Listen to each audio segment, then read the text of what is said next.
Hello everyone and welcome to today's episode of Velocity Kinetics.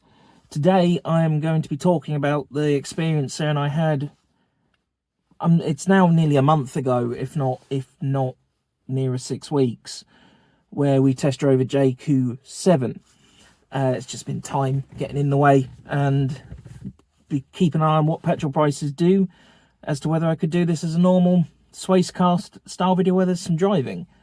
And petrol prices have continued to go that way and that way only, with diesel in some places breaking £2 per litre. I've never been more thankful to have a petrol car, but I also suddenly feel that petrol isn't going as far as it used to. Sounds like a bit of a tinfoil helmet thing. Are they watering it down? And allegedly they have been, but that's a discussion for another day. So why did we look at Jaecoo? I might have articulated this in another video, but just in case I haven't, or not done it as clearly as I'm going to try to do it here, let me explain. So anyone new to the channel, I've got two cars. I've got a Suzuki Swace, which is in my name, that Sarah drives, and I've got the Volvo V40 that used to be the Honda Civic, again, in my name. I've always had a preference for saloons, estates, hatchbacks. I've never been a big fan of SUVs. There are a few exceptions, like i.e. ones that can properly off-road. I've got a soft spot for the Land Rover Discovery Sport. Granted, in the Land Rover hierarchy, that's not a fantastic off-roader, but it's still a very, very lovely car, very comfortable. I also quite like the Audi Q5. Maybe swayed because it's got an Audi badge, I don't know. I just knew I liked it. And I've quite liked the Subaru Forester and Outback as well. Over times, I have also liked the XC70 when I was a bit younger. It was maybe some of it was just because it was trying to be different. I don't know. I did also though quite enjoy the V70R. So who knows what I like? So in my car liking, it sort of reflects the way I was brought up. My dad had Volvo saloons for the most part, 440s, 460s, S40s. And then we also had family estate, Volvo 240, 940s, V40s, V50, V70, and so on. Sarah's car upbringing was a bit different. She's got a bit bigger family, so there's 6 of them, so her dad's had to have people carriers for a lot of her childhood. Things like the Toyota Previa, which I gather were quite comfortable vehicles anyway, and very, very practical. And then what's the other big one? He had Kia Sedona, I want to say. He also had a Toyota Corolla Verso, I want to say. So they've had quite big cars, which is naturally what Sarah's preference is. And living down in Suffolk compared to being up in Newcastle, she quite likes the look of SUV vehicles. Land Rover Discovery Sport is probably one of the few we agree on. And the Audi Q5, actually, probably the only other. There's not many things we agree on. Not that she dislikes the cars we have, it's just that when she was learning to drive, I was helping her in the Swace because that's the car I had. And then in turn, when she passed a test, we found something that fit my criteria a lot easier than it fit hers with the budget we had. She quite liked driving the Swace, so she just took it on, and then I've taken on car number 2. It wasn't intended to happen that way. Maybe we should have done things differently. Maybe we should have looked at an S-Cross or something more up her street. But there we are. So what we've been doing, especially we're not just with, well, it was before fuel started creeping up like nobody's business. But because of what our differing tastes in cars, we've always said that whichever car one of us has, the other one's got to be okay driving it and feel. It's not a case. If it was always a case of, if someone completely hated it, like I really fucking hate that, then the other person wouldn't get it. But it's a case of, it's not my cup of tea, but I can drive it. It's all right. I'm not going to be driving it that often. That's not too much of a problem. With where we live in Suffolk, we live near Bury St Edmunds, and now for a time we lived out in a village. As the crow flies, it's not actually that far from Bury St Edmunds. However, the roads out of it kind of was a bit on the far side. And sort of from there, sort of Sarah started saying, well, she really like an SUV, something a bit more off-roady that could cope with things like that. And some of the passing places in Risby and now around where we are in Greatwell Neatham are basically, if I hit them in the swace at anything over 20 miles an hour, I'll be lucky to still have a tyre, a wheel rim, and suspension. If I hit any of those more, if I have to dive into a passing place, so that's sort of anything faster than 20, I am completely fucked. And the same in the Volvo. I'd say the Volvo will probably be built with a little bit more Swedish toughness. But anyway, we're generally, much like with houses, we're just keeping a finger on the pulse of what things cost, who's popular, who's not, who's reliable, who's not, who has good offers on, who doesn't. And it's the same thing with houses. We're not planning to move, but it doesn't hurt to keep your finger on the pulse. So we've decided that next time a car gets replaced, it will probably be whatever Sarah be for what Sarah would like. Whether it's this Volvo, whether it's the Swace that goes in, will also depend on finances, i.e. which gives us the better deal, which car's got a bigger repair bill coming up, and so on. I like driving the Swace and I like driving this Volvo, so I'm not personally super bothered. Sarah wanted to start looking for herself, so she started putting in a little bit of legwork, and she arrived at Jaecoo. We have a Jaecoo dealer in Bury St Edmunds. We've trying to keep to dealers that we have within an okay commute. Is commute the right word? Reasonable distance. If you've got to service it, take it back for dealership things. For instance, with this Volvo, even though it wasn't brought brand new, and I bought it from John Banks, how old was it? It's a 2018 registered vehicle. I had to have a look at the paperwork to tell you exactly when in 2018, but it's on an 18 plate originally. There's Holden Volvo in Bury St Edmunds. It used to be Seston Larter, for anyone local watching this video. So I've got dealer support, but there is also Marshalls in Cambridge if I needed it. Push come to shove, I could go all the way out to Norwich if I had to, if I needed mainstream dealer support, although I'm sure there's someone in Ipswich, which is a bit closer. And likewise with Suzuki, there's John Banks, which has also got the Honda. There's also that in Cambridge. There's Citroën in Bury St Edmunds as well. You know, we're sort of focusing on a lot of things that are quite local, and Kia, because there's a Kia in Bury St Edmunds, and there's one in Thetford, which is only 15-ish miles away from here. So if push came to shove, it's not too bad. That's our logic. Whatever logic works for you, that's fine. I'm not here to preach and say this is what you should do or this is what you shouldn't do. This is just our personal preference. Now, she's seen quite a few Jaekoos around. She quite likes the shape of them. She quite likes the look of them. I personally don't, but having come from the very, very low down Honda Civic, where its peak roofline was lower down than a Mazda CX-60, I haven't got a very fond. If I didn't like SUVs before, I'd like them even less for being in something that low to the ground and not being able to work out half the time what they are. Jaecoo is a Chinese manufacturer. It's built by Chery, and it comes through the same Geely or Geely group that own Volvo, funnily enough, and I believe they own Lotus as well. The Jaecoo that at the time we went, I think they've got a new model coming out soon, but at the time we went and looked, this is just covering me off, if the new model, which I think is the 9, is out, they had the Jaecoo 5 and the Jaecoo 7. Sarah had been in contact with the dealer to arrange a test drive of a Jaecoo 7. She hasn't driven anything else other than the cars I've got. She didn't really like driving the Honda, but I think that's because she got in her own head on the test drive. Forgot she was the car in front, so when she got intimidated thinking her car was going to overtake, it's like, you're the car in front, Sarah. So, you know, you can move, and we nearly hit something because she got in her own head. By the by. That's by the by. We're also trying to avoid the luxury car tax as much as possible. Now, I don't really understand it, but I think from what I've pieced together from different places, if the car goes over 30, I think it's £38,000, but I plan to do a separate video looking into it to understand it more for myself.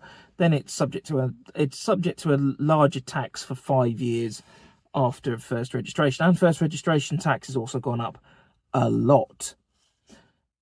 Now, we're not necessarily going to prioritize brand new. I will go with whatever makes the most financial sense, as has Sarah. She would like to have something brand new because, well, it would be her first car at that point. So why would she not want something brand new? And I don't disagree. However, if she can get the same thing that's 6 months old and has got a few thousand miles on the clock, not stupidly high thousands of miles, but just makes sense, sort of thing. It reminds me of when I bought Halo Reach a week after it came out and someone had already played it and returned it, and I got that copy for £5 less than if I'd bought a brand new copy. Didn't lose anything. I saved myself a £5, which as a student was very important, and I went and makes all the hours I played on Halo Reach that much more financial value compared to Mikey. But that was also one of the few games along Call of Duty Modern Warfare 2 that you could get into a game extremely quickly from the Xbox dashboard, as in get into online. But anyway, completely separate.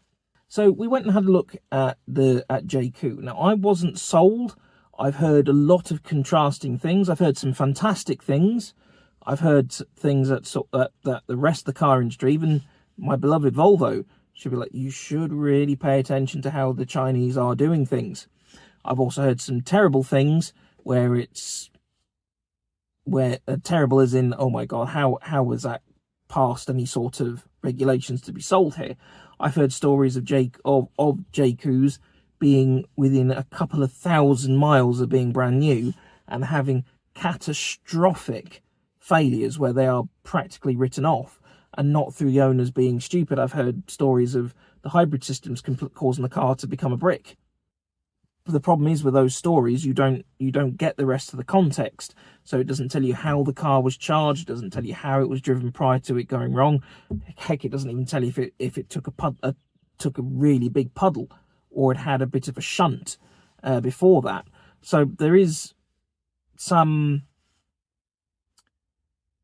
due diligence to be paid to the stories. The problem is I've not heard. I suppose Jaecoo at the moment, from my seat, has performed perhaps the worst crime possible.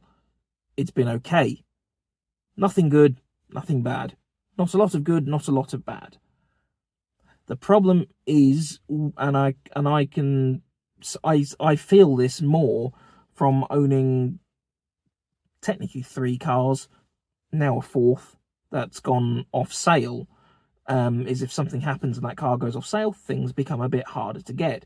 And before people ask, I had 2 Balenos. The Balenos went off sale, and I've got a Swace. Swace is going off sale. Now, the Baleno went off sale in the UK. It was still available elsewhere, so bits were not super hard to get.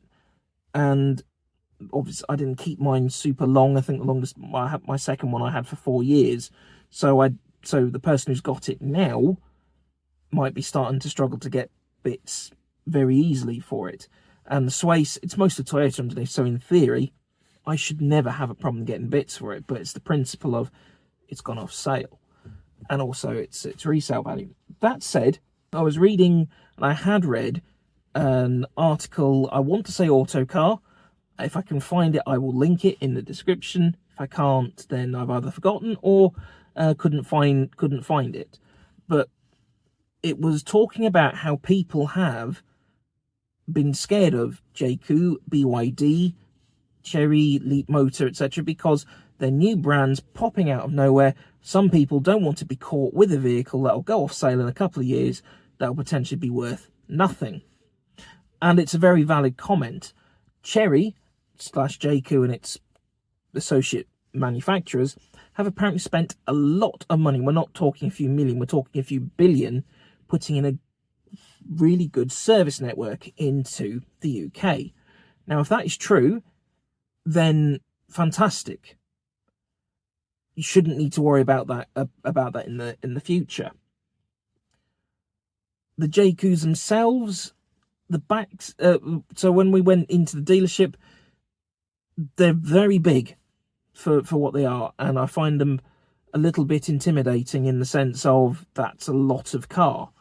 But I personally, from my perspective, I thought, well, I'm scared. It's sort of, I've got to have a bit more respect for length of it from snooter to tooter, and its width as well. There was a Jaecoo 5 in there as well. There's not an awful lot of price difference at the time between the 5 and the 7. The 7, we had a look around. I wasn't bowled over by it on first impressions.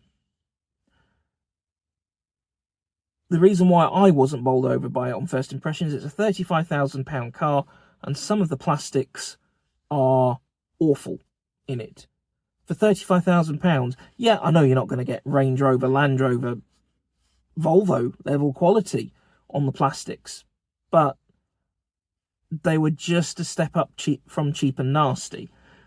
The 7, for anyone who may not be able to quite picture, if you've been fortunate enough not to see one, think of it as it's commonly referred to. I've seen it referred to quite a lot in Reddit forums as the Temu Range Rover, which it kind of is. Sarah drove it first. It was the back seat. It was a bit odd, but I think it's because it's got to accommodate the one we test drove, which was the plug-in hybrid, had to accommodate the battery pack. Because the way I was sat, I was expecting to sort of sit. If I use my hand, as in ignore that, if that's my back and this is my bum and that's my legs, I was expecting to sort of sit a bit like that. Instead, I was sat with my knees higher up than I would like. I would like to be. It wasn't uncomfortable, just sort of this isn't a position I would have expected to be sat in, because even in the low down Civic, wasn't sat like that in the back of the Swace, not sat like that in the back of this, not sat like that. So that would take a bit of recalibrating. The back seat was a bit stiff, but you've got to give it some tolerances, because the back seat was a brand new car. Probably not had many people sitting in it, so it hadn't really broken in. That said, I do think if you're spending that much money on a car, the back seat should be a lot more comfortable out the box. The Baleno back seat was more comfortable out the box. The Octavia I sat in, that I've never really sat in Octavias beyond being in a borough taxi, which was like, well, strap yourself to a nuclear bomb and hope you arrive alive. They were okay. Far more comfortable. What I found hard with it, I'm going to get onto the salesman separately in a minute, but what I found hard to deal with in the back, and it's trying to separate, well, that's just physics, from, is that a design problem? Sarah is a bit more harsh on her steering corrections than I am. It's not a criticism. I don't particularly like it, but I do try and drive as smooth as I possibly can. And that said, it's not like she's like driving like a child with the but the Jaecoo, especially in the back, it really accentuated how much it was moving from left to right as she was just correcting herself. Like I say, maybe correcting herself a bit harder than she should have done, but it still was a bit unpleasant. I actually did wonder if I was going to get car sick in the back because of how much it was going on. That said, the J7 is a bit like a Range Rover. It's quite tall. Physics are working against it. That also said, it's got a hybrid powertrain, big battery in the bottom, so it should stop some of that lean. And it didn't. So for me in the back, that was a big no. Very big no. So we switch around to being the driver, and it had an interesting parking. I thought that was Sarah turning up. Had an interesting parking thing. It reminded me when Sarah and I drove an Audi, where when we put it into reverse, it was almost like a camera. It was almost like a vertical camera somewhere. I don't know what it was. I didn't take the time on the Audi to learn where it was. I was just a bit bowled over by it, and it passed me by. But the Jaecoo has also got something. It's almost a bit like the salesman described it quite rightly. It's almost like it goes into Grand Theft Auto camera mode, and it's almost like there's a camera on the back of the car sticking out that shows you parking. Very clever. Not knocking that for a second. A bit odd to get used to, don't get me wrong, but very, very clever. I got in to drive it. The driver's seat wasn't the most comfortable for me. Not uncomfortable. Not uncomfortable. Not something I couldn't have gotten used to. But compared to when I first sat in the Volvo, granted, some people would say, yeah, but you're a Volvo person. The Volvo would have been all over, or would have been your cup of tea anyway. It's like, yeah, but I don't disagree. But I also feel like whenever you get in a car, you should feel immensely comfortable from the moment you sit in it, especially as the driver. As evidenced in older videos when I've talked about why I got rid of the Baleno, I'd sat in a Skoda Octavia, or was it a Scala? Scala. Even I'd sat in a Scala and I was just like, oh, my shoulder is so much more comfortable, because I've been having some problems with this shoulder. Old police injury from, I wish it was from, yeah, I saved some. No, it's from training. Someone didn't listen when I tapped out saying I couldn't cope with my arm being forced into a rear stack with a single set of cuffs, and he didn't loop my cuffs in, so he kept going. It was painful, still is. And at the time, probably because of adrenaline, I didn't feel it.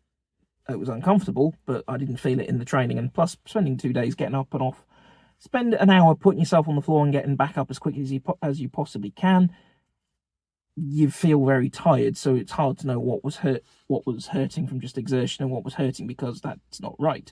Anyway, it wasn't an uncomfortable seat. The steering, though, oh, it reminded me of when I drove.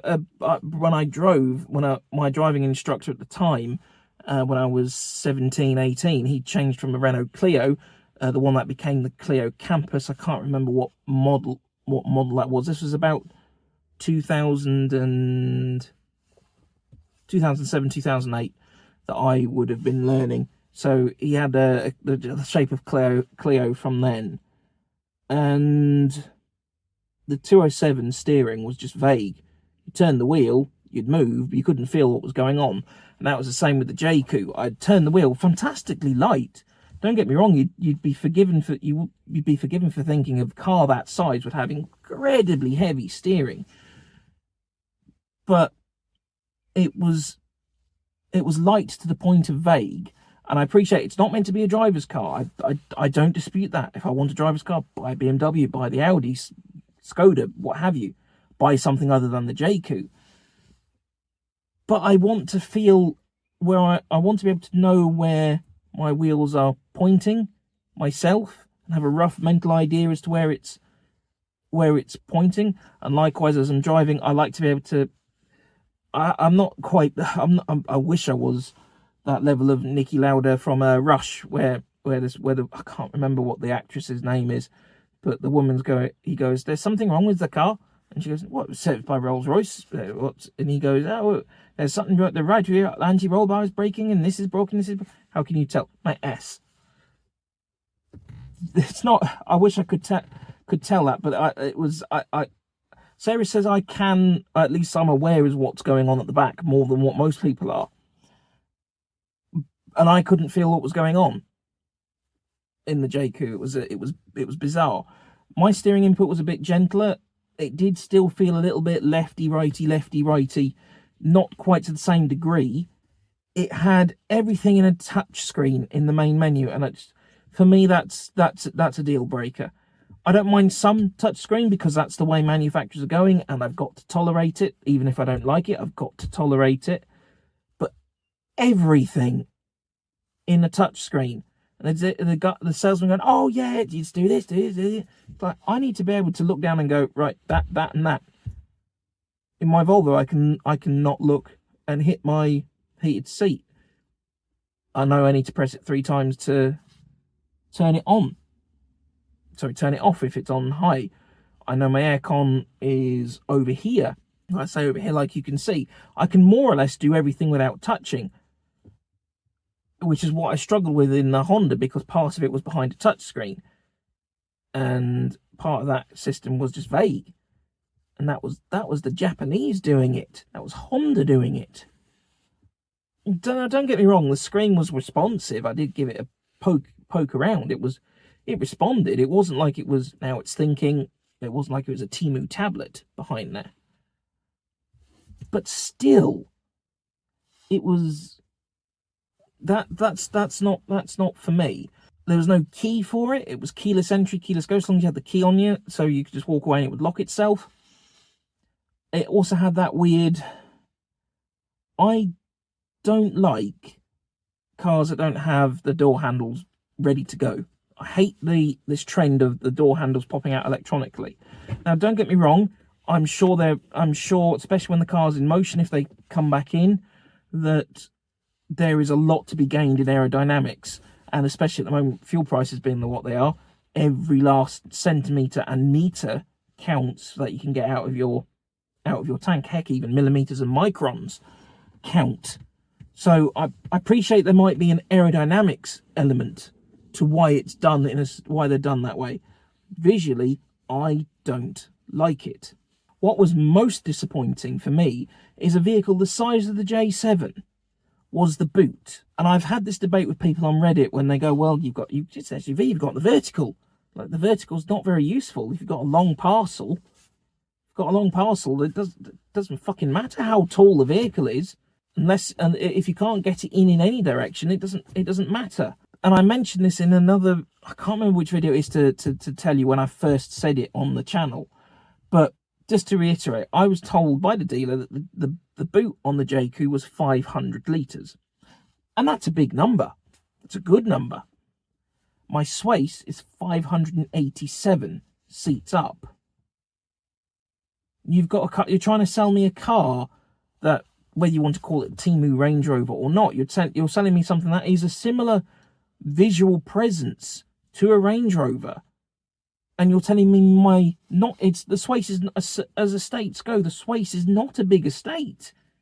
And you're telling me that the car I've had for 5 years nearly has got a bigger boot. There is you can do something with that suggestion. And I know it's why you're tempering your language now when you've already sworn, but the second part of that phrase is off.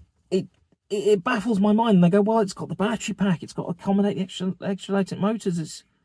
I don't give a damn what it's got to accommodate. It's not a very good boot. It is terrible. The tonneau cover, you're trying to say, it's got this extra thing here, you can use it for camping, it's like a projector screen. It's just like, I don't give a shit what that's for. As far as I'm concerned, that's extra. From my seat, that's extra weight. Even if it's only a couple of grams, it is extra weight the car is carting around for no reason. I won't get into the lack of colours. And I know some people go, well, you've said in the past that you don't see the point in paying for colour. And I don't see the point in paying a lot of money for colour. It's why I don't really like silver cars, because I know on this Volvo, this silver would have been about £2,000 option back in the day. Why spend £2,000 on silver when you could have spent £900 and got it in that glorious sort of azure blue, that Polestar blue, or gone with a nice sort of black curranty, burgundy, dark red sort of colour, or even gone with the, what's it called, autumn gold? It's a sort of yellow shade. Very few cars, I don't like many yellow cars, but it's the same shade of yellow that the original S70R and V70R came in. That shade of yellow, and the same, it was the promo colour for the C70 as well. Could have got it in that colour, and they look glorious. The V40 and the S60 look glorious in that colour. Why are you going to spend all that on paint? But anyway, I've digressed. The only colours you could get it in were white, black, a green, and a sort of a silvery blue.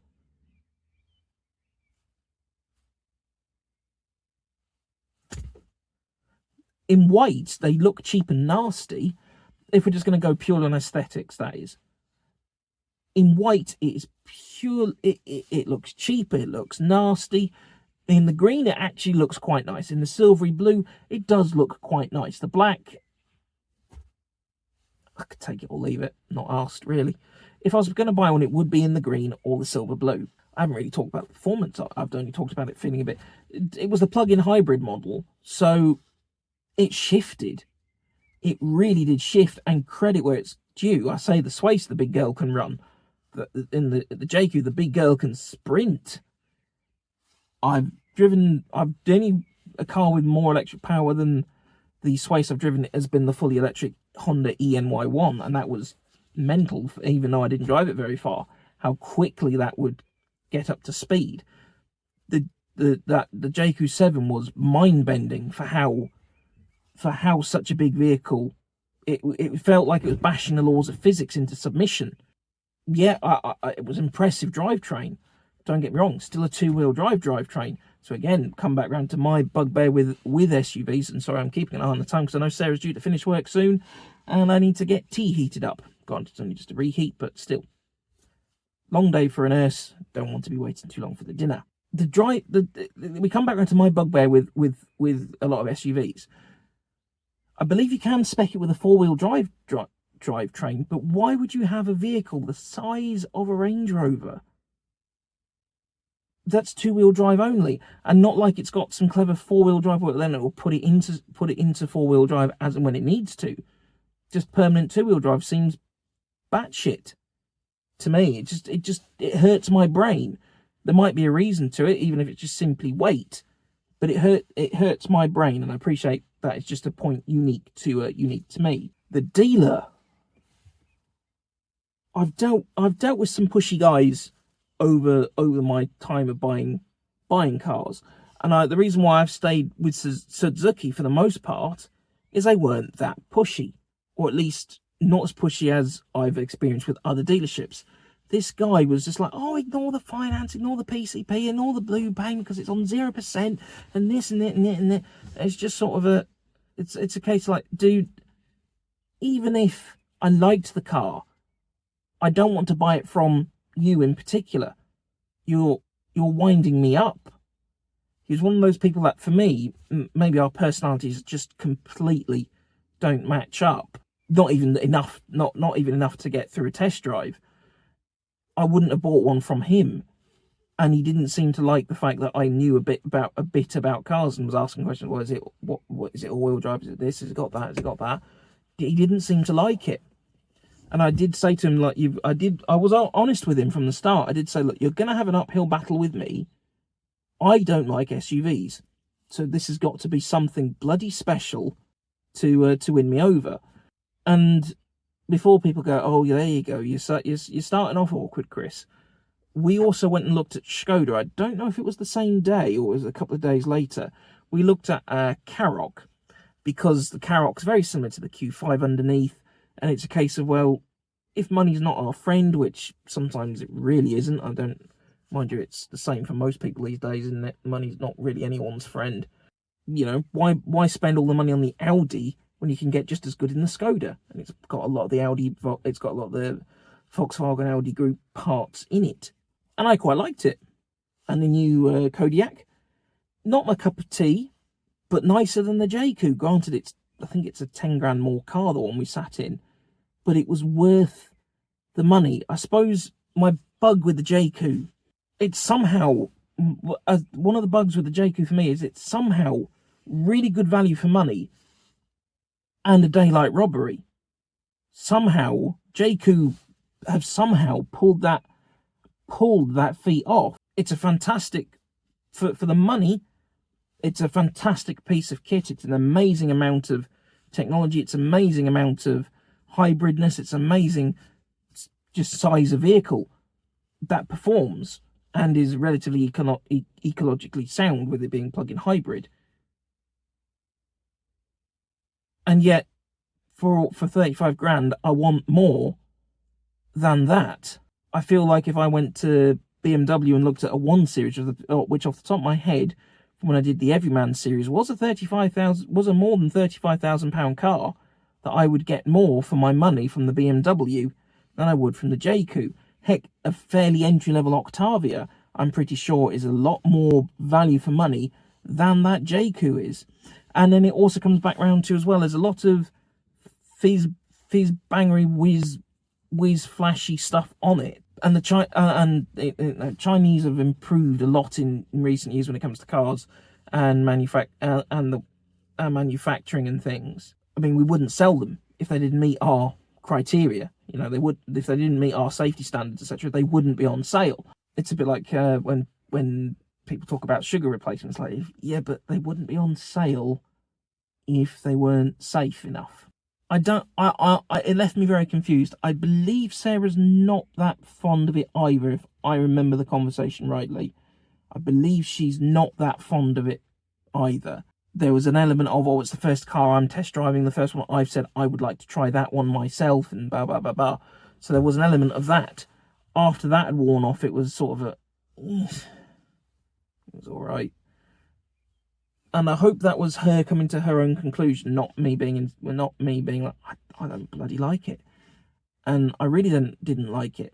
We did lie a little about how much we said the car was worth. As in, I think Sarah rounded up the number she was given by, was it Motor Moolah for the Swace? She said she was given 12, and they said, yeah, we can match that. But with how quickly he said he could match it, it did make me think, well, just how high could I have gone and said we could match it? Well, he did, because it was towards the end of the quarter, or getting on towards the end of the quarter, obviously they want to hit all their sales targets and do more, sell more, even if the commission structure is not very good anymore compared to what it has been in the past. That's just me making an assumption. I don't actually know what their commission structure is, if they've got one at all.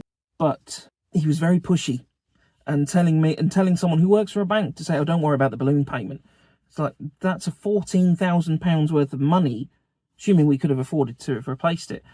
Even on 0%, yeah, I don't disagree. Everything's going straight off the capital. And that included its service plan as well for the entire time, and the charging cable. So they actually threw in quite a lot. But he was pushy.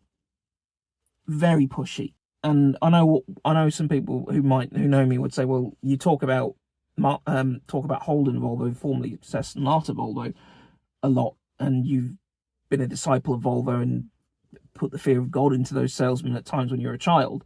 When I went in there on my own, none of them knowing who I was, if I'd been with my dad, then things would have been different. And what's his name, Tom Crawford, I don't think he was working that day. They were far nicer, far less pushy. I suppose the Jaecoo thing, if I was to go Jaecoo, I would want to try a different dealer, because if it's the same mentality, I don't want to own a car from a dealership with that mentality of get them out the door, get them sold. I suppose I want to know the after sales experience is going to be good. He struck me as the sort of person who'd be phoning you up in 18 months, somehow getting you into another PCP, and whilst I appreciate that's how some of the car world works, some of them can't seem to process when you say you want to keep something for a long time. Because even I can't remember the guy's name I bought this car from. Gary? I think it was Gary. Even Gary, who's been at Holden John Banks for a while, even he couldn't process why. He could kind of understand why I don't want to let go of the Swace, because there's nothing wrong with it. But also he can't, because obviously being a car salesman, his whole viewpoint is needs to sell the next one. But also he couldn't understand when I said I'm probably not going to do anything with this unless it makes financial sense to. But he also respected the fact that I knew cars. Maybe seen the stuff I've put out. I don't know.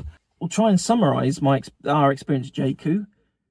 Car was okay. Like I say, it somehow performs that simultaneous value for money and daylight robbery all in one. And I don't know quite how it does it, but it does. It felt a bit like a boat. It didn't have as big a boot as you would expect for a car that size. That said, I must confess, given that I've said in the past that the Swace hasn't got very good rear leg room, the Jaecoo did. So maybe where the Swace has sacrificed rear leg room to give more boot, the Jaecoo has sacrificed boot space to give more rear leg room. So that is a plus point. Someone my height, slightly above average, and my build, which is above average and not in the look at me way, in the I comfort ate my way through too many chocolate digestives way. It accommodated me very nicely. It wasn't like a or anything like that. The seat, let's say, it wasn't comfortable out the box. It didn't feel like it would take much to get it to being comfortable, but I shouldn't have to adjust it that much, is my viewpoint. It should be more or less good to go from the moment I get in. I didn't sit in the passenger seat, because apparently the way they're insured on their test drives, the dealer's got to be in the front seat, which, if that's what they got to do, that's what they got to do. I don't know. It's a bit bizarre, I suppose. It's left me feeling confused, unsure of what I would like. It's left, well, it's wrong to say unsure what I like. I know what I like, I know what I want when it comes to my car. It's left Sarah confused as to what she would like, because the Jaecoo is, ultimately, the Jaecoo is a lot of car for the money. It's also somehow not a lot of car for the money. And I suppose the other thing is, the other thing I felt the entire time when the dealer was talking about the costs and things, I eternally felt, where's the catch? I couldn't switch that bit of my brain off. Whereas at Skoda, when Connor spoke, when I was looking at the Scala, and when I went to look at a Kamik for my dad, Connor there, he listened, he understood. They didn't feel like there was a catch.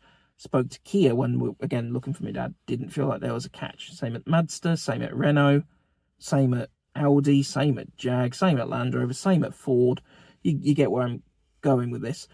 Maybe because they're established, it doesn't feel like there is a catch, but it does feel like there's a catch with the Jaecoo. So if Jaecoo gave me one as a press car, if I was fortunate enough to have one as a press car, I'd use it. I wouldn't. I suppose it's one of those cars, I wouldn't go out my way to defend it, but I wouldn't say no if I was given one. Although I'm not sure whether it fit on my driveway, or whether my driveway could take the weight of it. But as you saw, I nearly fell over it in the Swace video. That might be where I mentioned the boot size, actually. So yeah, it's somehow disappointing yet enlightening. Jaecoo's definitely not for me. I will say that they do seem okay cars, not my cup of tea. I suppose that's the other hard thing as well. When you're looking at something in a genre that you just don't like, it can be hard. It's hard to get up any sort of excitement. I suppose it's a bit like listening to music in a genre you just don't like. I really don't like R&B music. You could put any artist in front of me or into whatever headphones I'm listening to. I do not like it. Full stop. And it's the same though if you put the shoe on the other foot and go classic rock with some people. Some people can't stand classic rock. Doesn't matter if you put in Queen, whether you put in Whitesnake, whether you put in ZZ Top, whether you go Jimi Hendrix, Jeff Beck, the entire catalogue of all the greats you can think of. Some people will just flatly not like it, and that's okay, because that's the wonderful thing about being human. You've got the freedom of thought, the freedom to make your own mind up. I would say though, probably not for me. Jaecoo's not for me. I would say that's also soured my view of BYD and Leap Motor, and I believe we've got those in various Snebbins as well, and Omoda, and I'm not fond of any of them. So there we are. I hope you've been able to stick with me through this Jaecoo video. I appreciate I'd have much rather recorded bits when I was at the dealership, but he didn't give us a second to look at anything without him hovering around. I'd have preferred to have done this as a Swacecast driving around video, but fuel is precious at the moment. Next few weeks, I've got various bits of time off and downtime, so I wouldn't be at all surprised if there's no video in April or May, or only one video in April and or May. But as I said in the review of 2023, I'm just doing this for shits and gigs. If it goes somewhere, it goes somewhere, and it's on my own release schedule. So thank you very much for watching. Drive safe, look after yourselves. I will see you in the next one, whenever that may be.